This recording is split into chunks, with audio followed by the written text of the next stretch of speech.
Hey everyone, Chad Rosema here, getting set for another edition of Racing Around the World. We have got some major stakes action coming your way from Louisiana. The fairgrounds will play host to a couple of huge preps for the Oaks and the Derby. We've got more harness racing to talk about from the Big M. Plus, Jason and I go head-to-head once again in another edition of Bet Battle. There's no Super Bowl hangover here. We're ready to get back to work. Are you ready? Let's go.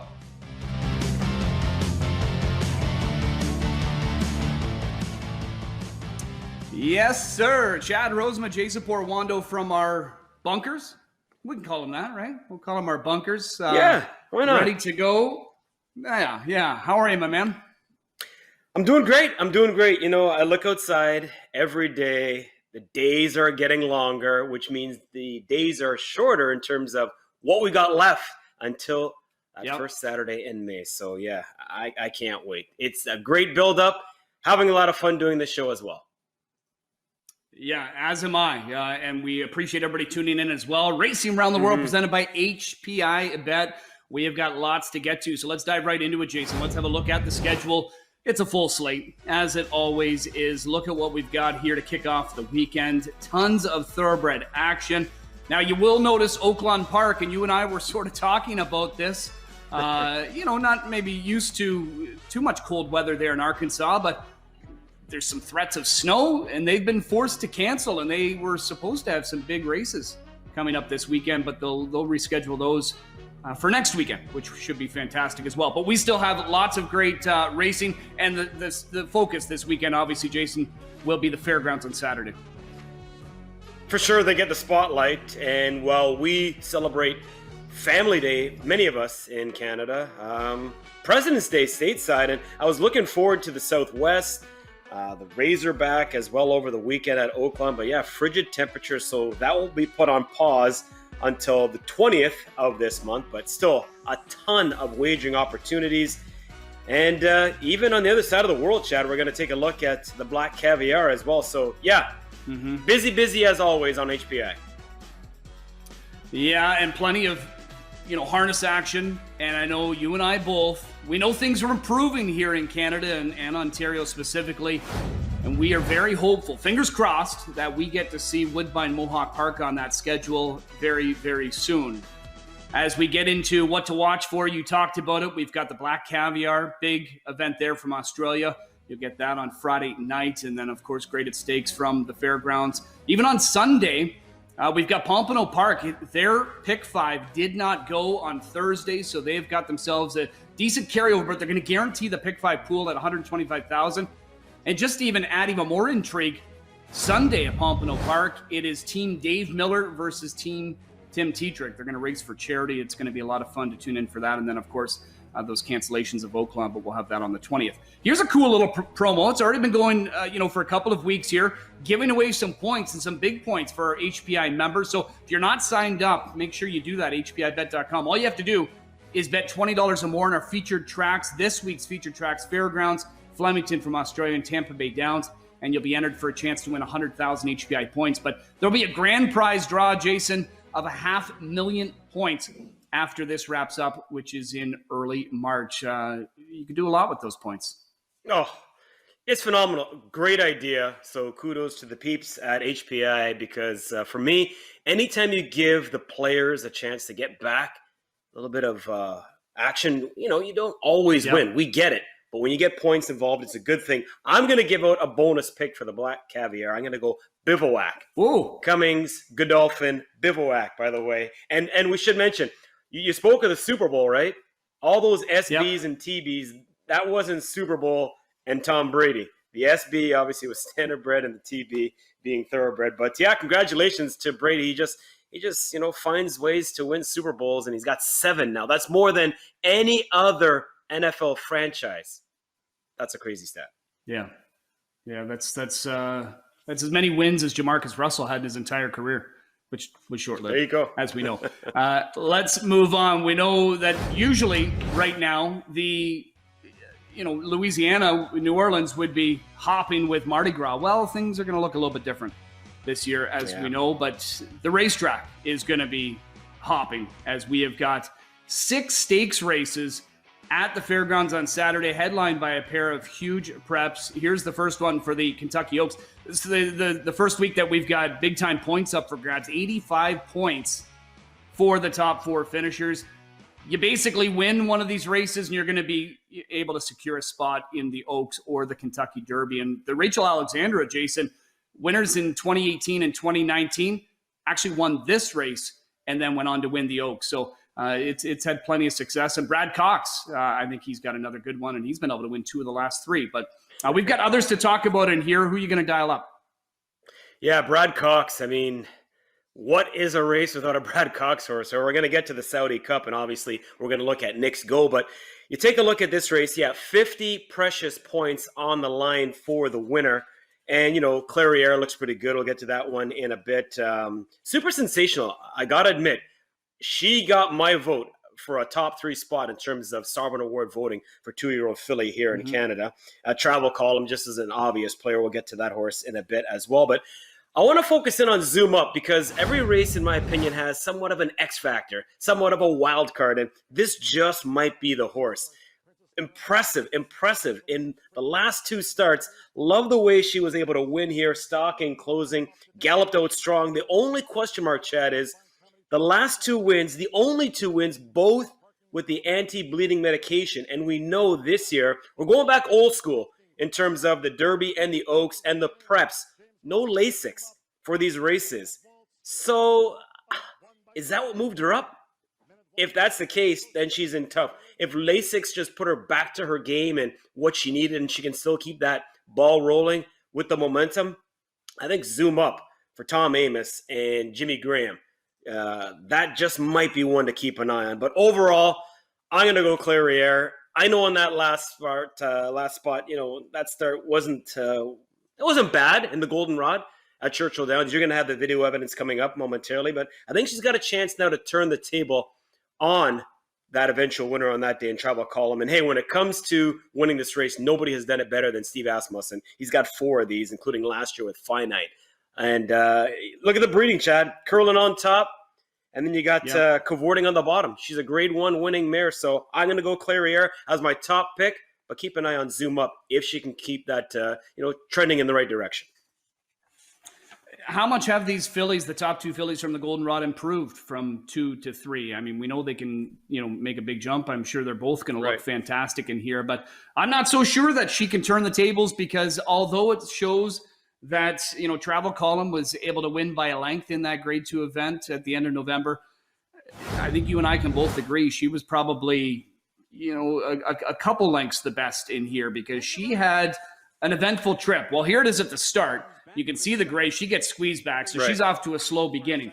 But, they're going a mile and a 16th. It's not too much to be concerned about. Giroux was able to just save ground from there on in. But now as we're coming to the head of the lane, you can see still behind a wall of horses. You'll see him duck down to the 2 path, thinking there's going to be an opening there. There isn't. So now what does she have to do?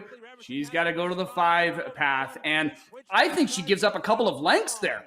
And easily. She's still able to run down that leader, CLAIRIERE, who, I would think Santana probably thought, I'm feeling pretty good here. And she raced well, but Travel Column, to me, was just the better filly. And, again, margin of victory, just a length. But based on what happened in that trip, she was, I think, multiple lengths the best in that race. And she's worked great coming back. She's been working, actually, with stablemate Essential Quality. He's pretty decent. And that undefeated colt is getting set to make his sophomore debut in that upcoming Southwest Stakes, which will now be next weekend for Brad Cox. But mentioned, Brad having success in the Kentucky Oaks the last couple of years. Well, I think he's got himself another talented filly here, Jay. Oh, Brad Cox with his horses that are coming off a win, 30%. He's also 23% off this type of layoff. So, yeah, I mean, it goes without saying. Travel Column, just an obvious. And, I think CLAIRIERE, though, was gallant in defeat. Maybe she didn't see, Travel Column coming late. But you're right. The traffic troubles, the way she did it, I don't know. I just don't want a short price horse. So I'm going to try and beat that one. Super sensational. We'll quickly touch on that one, Chad. Spoke with Mark Cassidy earlier this week. And as talked about, she was a perfect 2 for 2 here in Canada. Made her first start on the dirt in the Silver Bullet Day. A pretty good second behind Charlie's Penny, by the way. Scratched. That's a key scratch in this race. So Mark gave us his thoughts looking back and looking ahead with Yes, another daughter of Curlin. She learned a lot in that race, which, should be beneficial on Saturday. She draws another inside post, which is normally where you want to be on the fairgrounds. It's a pretty quick run to the first turn, and sometimes you can get hung out pretty good. So I'm hoping we'll have a little more of a forward position this Saturday. She's going to have to move forward. I think she can. She should be a better filly going into this race. As you say, she'll need to be, though. She's training very well. She always does. She's pure class. So, we're expecting big things. We're hoping for big things. And I feel like we have our other Carolyn filly won the stake last week. So I'd like to have two on the Oaks, the Kentucky Oaks Trail. Some great stuff there from Mark. We appreciate that. And, I think we have to agree. Yes, she's got those two top fillies to contend against, but she should be better second time going long. 100%. And the trip, wasn't the greatest going into that first turn. No. She got slammed. And, I liked her that day. I like her overall. Now, is she just a poly-track horse that enjoys Lasix? Because now she's not going to have either one of those two. But I don't think so. I think she's just a really, really nice horse. Going to give her a bit of a look. I'm going to include her in the conversation. I think she's got a chance to, be a bit of a player here. Moving on to the Saturday finale and the first huge points prep for the Kentucky Derby. This is the Grade 2 Risen Star, just like we see in the Rachel Alexandra. 50 to the winner, 20 to the runner-up, 10 to the third-place finisher, and 5 for fourth. And again, a win here basically secures you a spot in that first Saturday in May dash as we look forward to it. Here it is. Field of 13 down to 11 at this point because we've been told a couple of scratches. Defeater is going to be out of this contest here. Is actually going to race in a allowance on the same program for Tom Amos. He's got another one in there, a new recruit. And then a very significant scratch, Jason, to keep me in mind. And, Diodoro has just simply said he doesn't want to risk getting the horse sick. Is in Arkansas right now, doesn't want to come to the warmer climates and back to the cold. Just doesn't want to travel like that. So is going to point towards the Southwest, which could be a shorter field, but probably a deep field with some good ones expected to run in that next weekend. So we've still got some good ones in here. Let's dive into it. What do you got? Yeah, well, you spoke of keep me in mind. Good news is nothing severe like it is for Charlie's Penny. That one's going to miss several months, by the way. But yeah, what a field top to bottom. This kind of feels like the Lecomte Part 2. We got the top 4 finishers from that race back in this one. Now, last year in the Risen Star, we had 2 divisions. We've got one stacked bunch here, even with the omission of those horses you talked about. Brad Cox going to go back there again, and Mandaloun 9-2 on the line. Now you're going to have to adjust that. If I get 5-2 on Mandaloun, I'll still be, okay with that. But I don't want anything shorter. I don't think he deserves it, plain and simple. Now, here is a look at the 3-wide move here by Mandaloun, who was 80 cents to the dollar on this occasion. Doesn't win. Midnight Bourbon goes pillar to post for Joe Talamo and Steve Asmus, and that one's also in the field as talked about. Proxy out-battles Mandaloun for that second spot. And, I got to be honest, Mandaloun is hanging right now. And instead of getting a little bit greedy and just passing his rivals, he's just hanging around. And I'm hoping that the addition of blinkers is going to put him over the top. And I really feel like it's going to. I like the fact that Giroux stays. Brad Cox has won this race before. Mr. Monomoy comes to mind. The work, that last one, 5/8 breezing in 59 and change. I'm thinking that was with the blinkers on. And here's a nice little formulator stat for you, Chad. Over the last 5 years, with his 3-year-olds, dirt routing, first-time blinkers, 10 of 32, Brad Cox. I'm no calculus major. 10 of 32, I can do that math. It is significant, and the ROI is almost $2.30. So it's a good move for Cox.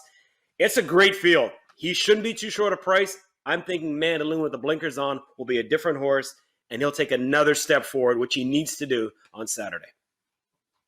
I'll tell you what, you come to me when you've got a stat for Brad Cox that isn't good. Give me something that's his kryptonite. Like, what stops this guy? You know what I mean? Jeez. Yeah, that's true. Nothing does. Well, I've got an exciting horse to look forward to in this Grade 2 Risen Star. And I think the connections have got to be thrilled as well. And I know you said to me, Rosie, you like picking these Todd Pletcher horses. You had to point out this isn't Todd Pletcher training this horse. It's Todd Fincher. Looks similar, but Fincher's actually going to have his first starter ever at Fairgrounds, and it's a good one. And Senor BUSCADOR comes in from Remington Park with a 2-for-2 record, both wins as a 2-year-old, and both in similar fashion. Eye-catching. He's got off to slow starts in both beginnings. That one there, they said, they were taking a while to load the gate. They think that was more of the reason. But look at this, continued move, sustained move that he makes. I mean, it's an impressive move nonetheless for him to get himself into contention and get caught up to the leaders. At this point here, a lot of horses you would expect to start flattening out. No, not at all for this guy. Son of Mineshaft just continues to run on. There is no stopping him. He will draw away to win by nearly 6.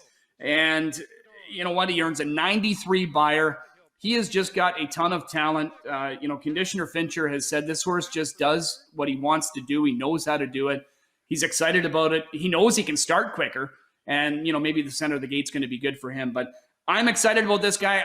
Similar feelings, to what you were talking about with the, the Lasix. And if you want to, qualify for these, much needed points for the Derby or Oaks, you can't be on that medication.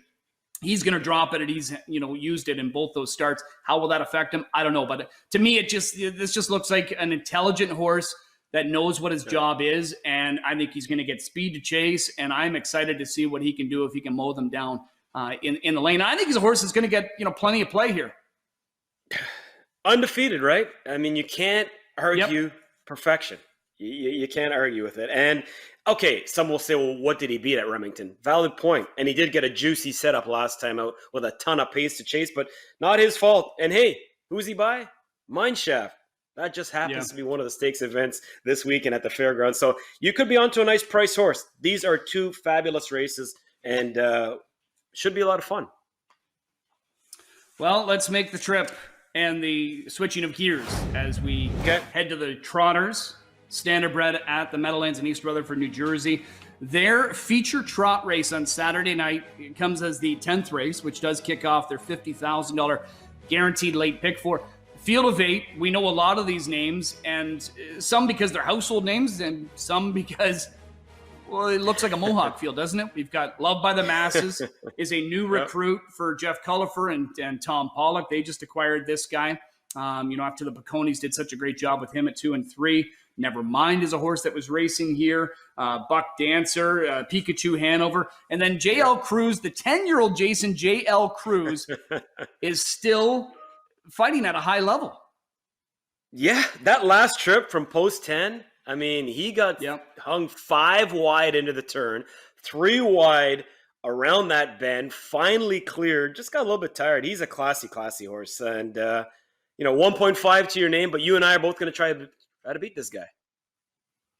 Pikachu Hanover started his, Canadian career out very well. He carried a win streak from Michigan here and was able to do well. Then he ran into kind of some issues over the summertime, but he is back on track, and he has come back firing on all cylinders. 2 for 2 since, starting his campaign off the bench, and this is his most recent. He was up in class. I know we got a perfect pocket trip here. Todd McCarthy mapping out that trip for Greg McNair. And, he was kind of fortunate that he wasn't boxed in where he was there coming off the last turn, but he was able to, get him off the cones, feed him some racetrack. He's not even asking him. He's just letting him do his thing. And then look at him just kind of stepping stronger and stronger as they get closer to the wire. 53 and 4. We know it ourselves from seeing this trotter firsthand and up close at Mohawk Park, how talented he is. He can reel off a bunch of wins in a row. He's no stranger to doing that. And I know he's up in class and the waters are getting deeper, but he's familiar with some of these. And I think this is a horse from a conditioning standpoint that's just going to get better and better. And I think he's got a big shot to come away with a win and, extend that streak for the hot hands of Todd McCarthy and trainer Greg McNair. So I like him, a local horse. I'm going to back him in that Meadowlands 10th race. You're not going to go local though, are you? I thought about it because the locals, have fared well on the other side of the 49th. And Love by the Masses, if I was going to go with the local, I'd go with that one because I know it's just a qualifier. I get it. but it's the way Loved by the Masses looked in that color for debut. So odds, it all comes down to that. If there's a really good number with Loved by the Masses, I could go for that new color for, recruit. But SCIROCCO Rob, I got to be honest, got a perfect trip last time out. And, followed JL Cruz, just simply wasn't good enough on that occasion. But now I think with one under its belt over that surface again, just getting reacquainted, I think SCIROCCO Rob. To me, it comes down to trip. There's a bunch of different horses that could win this race. Ultimately, I think the horse that trips out could get the cash. So I'm going to go into Napolitano, Silva, and Rob. 5-1 on the line. A little bit of racing luck. Never hurts. I'll try that guy for a bit of an upset. And he comes in hot. He's won 4 of his last 11, too. It's a good trotting group. I'm looking forward to this race, so make sure you tune into that at the Meadowlands on Saturday night.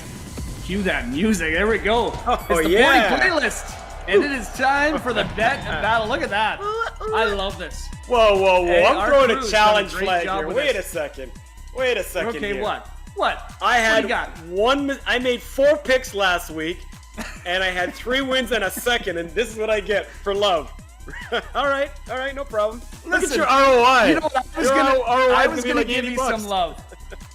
I was going to give because, dude, nice you know what? I have been struggling, and you know that. I think you picked every thoroughbred winner we've had so far on the program. I've yet to even get one. I needed one so badly. So, yes, Jason has been crushing it. But then that makes me look good just because Better Tricks held on. But what we should point out is your second pick at 16-1 was the one that formed the exacta, $271 exacta. So hopefully you tuned in for that Northfield race. But we're going to go to the T-Breds. And you talked about it, the Mine Shaft. That's going to be this week's bet battle race number 10 from the fairgrounds, the Grade 3 Mine Shaft. There's a look at the field. I know Blackberry Wine is cross-entered. It also entered into the fairground stakes on the turf. Haven't heard what route that one's going to go. Right. But you've got Maxfield at 4-5 in here. The undefeated Maxfield, 4 for 4. And you know what? This colt, he's had some issues that have had to sideline him, keep him off of certain paths that he wants to go. But they are hopeful they've got this guy together. And I think he is the one to beat in here. But you think that there's maybe a chance that you can get this one beat? We're always looking for value, right? I mean, last week you and I played against the fave, and it worked out. Horse made a break. You got to the front and never looked back. So nice pick on your part, by the way, at 9-1. So that was really good. Maxfield, again, you can't argue with perfection, right? So the horse is a perfect 4 for 4. Buyer's improving with every start. Enforceable, though. That Cassie horse jumped up with a huge one last time out. A triple-digit buyer, a chance to maybe build on that. So I'm going to respect Maxfield. I'm going to try to beat him. I'm going to box the exact of 1 and 4. And then I got $5 left. Can't keep it in my pocket. So I'm going to bet $5 to win on Enforceable. And, hey, this horse won the LeCompte last year, right? So maybe the big day is where this guy is going to step up once again. And you know me. I love me some Adam Biscuitza. Biscuits is my man, so I'm going to go 1-4 exacta bucks. What about you? I'm not value, but I'm just going to keep it simple. And I'm going to go straight up with a $25 exacta. I am going that talented Maxfield, the Grade 1 winner. And I think he's going to have a big 4-year-old campaign. Excited about him. So are the connections. I'm going to go Wells Bayou, though, as the second best horse in here for Brad Cox. You know, he felt that horse needed that first race back. Solid enough. He thinks he'll step up his game, but I don't know that they're going to be able to step up their game to be able to prevent Maxfield from remaining undefeated. So I'm just going to go 4-2 in here, but I will admit your horse does worry me. Tough not to off of that 103 buyer. Quickly, I know we were touching on the Super Bowl. Why not a way too early Super Bowl pick? You got one?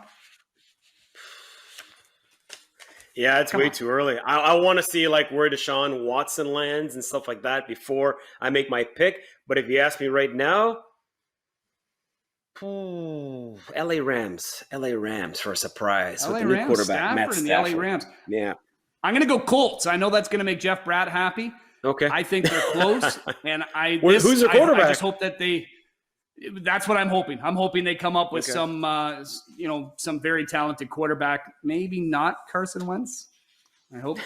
Anyway. No comment. Anyway, yes. That's it. Another week of racing around the world.